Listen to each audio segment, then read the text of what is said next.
നമ്മുടെ ജഡ്ജി മാഷിത നമ്മുടെ വളരെ അടുത്ത സുഹൃത്താണ്. കൈരളിക്ക് വളരെ വേണ്ടപ്പെട്ട നമ്മുടെ മാഷ് ഇവിടെ എത്തിയിട്ടുണ്ട്. മാഷിയുടെ നാട് കൂടിയാണ് ഇവിടെ. മാഷിത കൈരളി പ്രേക്ഷകർക്ക് മാഷ ഇങ്ങനെ നോക്കി നിൽക്കുകയാണ്. ഉദൂരെത്തിയിട്ട് മാഷ എവിടെയെന്നാണ് ചോദിക്കുന്നത്. ഉണ്ടല്ലേ? അതെ അതെ അതെ. അപ്പോൾ പതിപോലെ തന്നെ തെരഞ്ഞെടുപ്പ് രംഗത്ത് വളരെ സജീവമായിട്ട് ഇറങ്ങി. 2 ദിവസമായി. അതിന് മുമ്പേ ഉണ്ടായിട്ടില്ല. സിനിമയുടെ തിരക്ക് കൂടി ഉണ്ട്. സിനിമയുടെ തിരക്കുണ്ട്. ഡബിൾ റോളാണ് ഇപ്പോൾ. സാധാരണ ഇല്ലല്ലോ. അല്ല, ഈ നിയമസഭ ഇലക്ഷൻ ആണല്ലോ അങ്ങനെ ഒരു പ്രത്യേകത. കഴിഞ്ഞ ഇലക്ഷനിലൊക്കെ അങ്ങനെ ഇല്ലല്ലോ. കഴിഞ്ഞ നിയമസഭ ഇലക്ഷൻ ഇല്ല, പാർലമെന്റ് ഇലക്ഷൻ ഉണ്ട്. അതെ അതെ, പഞ്ചായത്ത് ഇലക്ഷൻ ഉണ്ട്. അപ്പോൾ VPPയോടും നാട്ടുകാർക്ക് സംസാരിച്ചുകൊണ്ടൊക്കെയായിരുന്നു. ഇവിടെ ഉണ്ട് സ്ഥാനാർത്ഥി. ഞാൻ കണ്ടില്ല കേട്ടോ. ഞാൻ എത്തിയില്ല എന്ന് വിചാരിച്ചത്. അപ്പോൾ എങ്ങനെയാണ് VPPയുടെ അഭിപ്രായം? VP മുസ്തഫ പറഞ്ഞ നമ്മളെ കുടുംബ സുഹൃത്താണ്. ഈ പാർട്ടി ബന്ധത്തിനുപരിയായിട്ടുള്ളൊരു ബന്ധമുണ്ട് മുസ്തഫയായിട്ട്.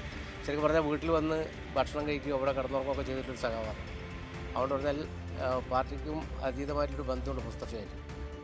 പിന്നെ മുസ്തഫയെ നാട്ടിൽ പരിചയപ്പെടുത്തി കൊടുക്കേണ്ട കാര്യമില്ല.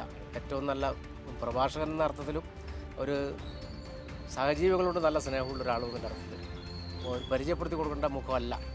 നമ്മുടെ കാസർഗോഡ് ജില്ലയിൽ മാത്രമല്ല, കേരളത്തിലെല്ലാം അറിയാലോ നമുക്ക്. ചാനൽ പ്രേക്ഷകർക്കൊക്കെ വളരെ നന്നായിട്ട് സംവാദത്തിലൊക്കെ പങ്കെടുക്കുന്ന ഒരാളാണ്. ജനങ്ങളുമായിട്ട് ഏറ്റവും നല്ല ബന്ധമുള്ള ഒരാളാണ്.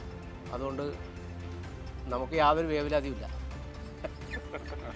പക്ഷെ അതിനകത്ത് ഇപ്പം ഞങ്ങളിവിടെ കുറേ ആളോട് സംസാരിച്ചു, പല പ്രായക്കാർ, പലതരക്കാർ. അപ്പോൾ അവരൊക്കെ പറഞ്ഞാൽ നമ്മുടെ കൂടെ തോളോട് തോൾ ചേർന്ന് മുസ്തഫയ്ക്ക് ഉണ്ട് എന്നുള്ളതാണ്. അതെ അതെ, ഒരു സംശയമില്ല. ഇപ്പോൾ ഏത് കുഞ്ഞിനോടും മുസ്തഫ കൈപിടിച്ച് വർത്തമാനം പറയാൻ പറ്റുന്ന ഒരു സാഹചര്യമുണ്ട് നമുക്ക്. സാധാരണ നമ്മൾ പരിചയപ്പെടുത്തി കൊടുക്കേണ്ട ഇത് മുസ്തഫയാണ്. പക്ഷേ മുസ്തഫ പോയി പരിചയപ്പെടുത്തി കൊടുക്കേണ്ട കാര്യമില്ല.